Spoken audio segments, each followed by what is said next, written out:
If you've ever been to Japan, you may have noticed that it's really hard to find an obese Japanese person. In the United States, it's quite a different story. The rate of obesity among adults in America is on average around 30%, whereas the Japan obesity rate is only 3.5%. But what makes the Konnichiwa, minasan. Hello everyone, welcome back to my channel. Welcome if you're new to the channel. I'm Joy. Welcome to another reaction video. Hope you're doing well today. Doing fine. So for this video, I'm gonna be watching why is it so easy to be thin in Japan. So I'm very interested in this. I've been wondering myself. Please subscribe and don't forget to give the video a thumbs up. Alright, let's jump right straight into the video. If you've ever been to Japan, you may have noticed that it's really hard to find an obese Japanese person. In the United States, it's quite a different story. The rate of obesity among adults in America is on average around 30%, whereas the Japan obesity rate is only 3.5%.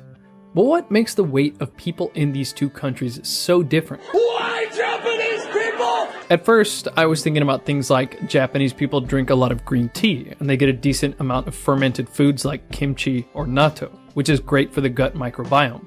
But in this video, I want to focus on a very simple yet key point about Japan. The food environment is drastically different from the US. As of 2017, there's over 243,000 fast food establishments in America. There's only 6,169 establishments in Japan, meaning per person, there's about 15 times more fast food restaurants in America.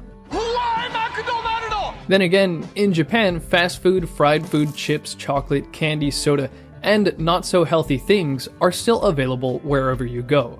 But there's a huge variety of equally convenient, reasonably healthy food. Let's say I'm the average busy person in the States who would like to be healthy, but doesn't have time to cook at home. What's for breakfast?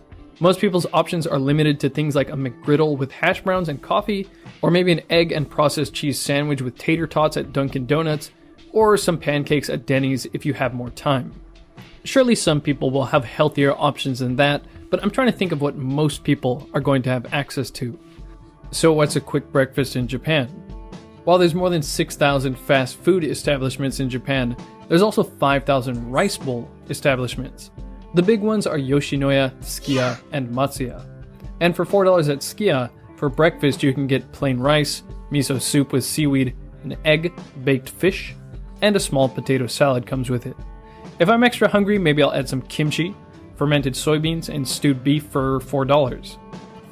Or you can put together a reasonably healthy meal from a convenience store.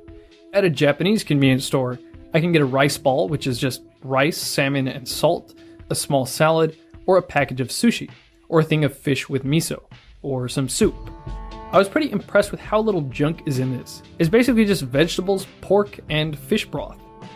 And there's a bunch of foods like this. Here's what I can get for under $10 USD.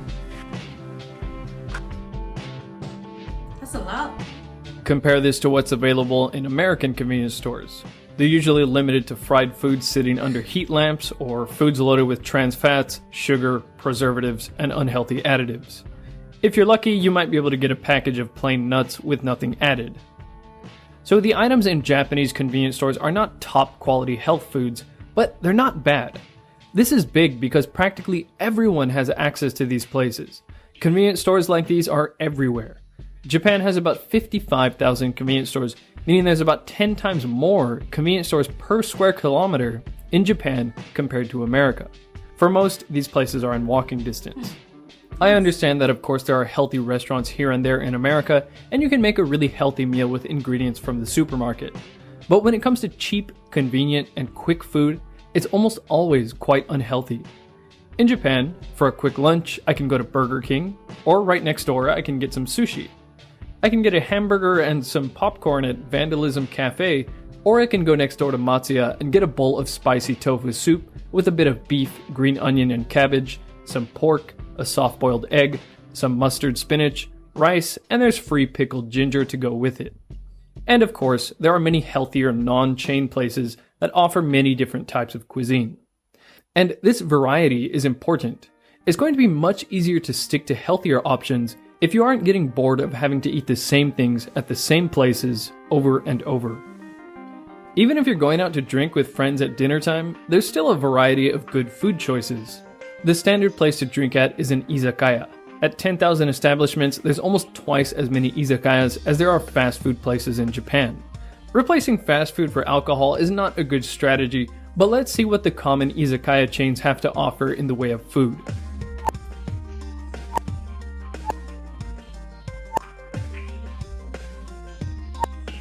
Let me point out one more time that there's of course much better quality food than what you get at convenience stores, rice bowl chains, or izakayas. And this is not what most Japanese people eat on a daily basis. I'm not really recommending these places either. Most Japanese people wouldn't think of these places as healthy. But this isn't about optimal health. I just mean to point out that even someone who puts minimal effort into being healthy can get some reasonable quality meals out of these very convenient places. By the way, what's everyone drinking with and between meals? In America, more often than not, it's soda, considering a survey of 80 countries found that America comes in at rank number 1 for soda consumption at 170 liters purchased per person in 2011.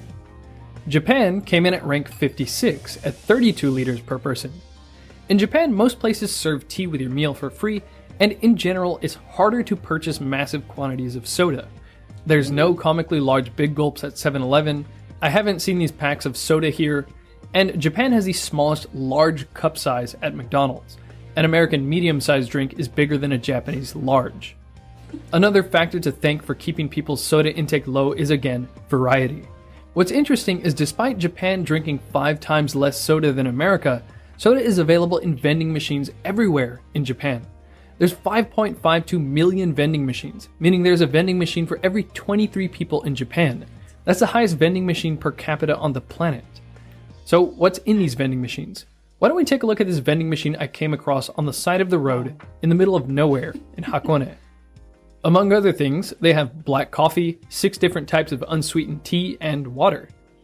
A typical American vending machine offers 13 varieties of drink, the only non-sweet one being water. So, convenience and variety. Simple, but it makes a difference. It's easier to pick the healthy choices when they are just as easy and convenient as the unhealthier choices. Now, this is by no means the full story on Japan and health, but I think these are 2 key factors.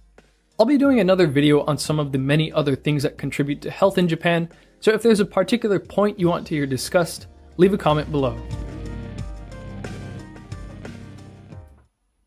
For me, I would say that genetics is number 1. I don't know if I'm wrong, but I feel like Japanese people are just known to be thin, and Americans are big size. In as much that I know food do contribute, to your weight, how healthy you eat as well do contribute to that.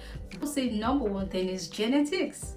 If you're from a lineage where everybody is big, so definitely that's gonna get to you. Same thing as being thin, that actually just contributes a lot to your size. And in as much that Japanese people are known to be thin or a big fat, I feel like that does contribute as well, in as much that food, drink, what you eat, your intake, your daily food, your exercise, your well-being as well do contribute as well. But for me, I feel like genetics is number 1. So leave your thoughts what you think, and don't forget to give the video a thumbs up, subscribe to my channel if you are new or yet to subscribe. Thank you for watching with me, and I'll see you guys in the next video. Bye.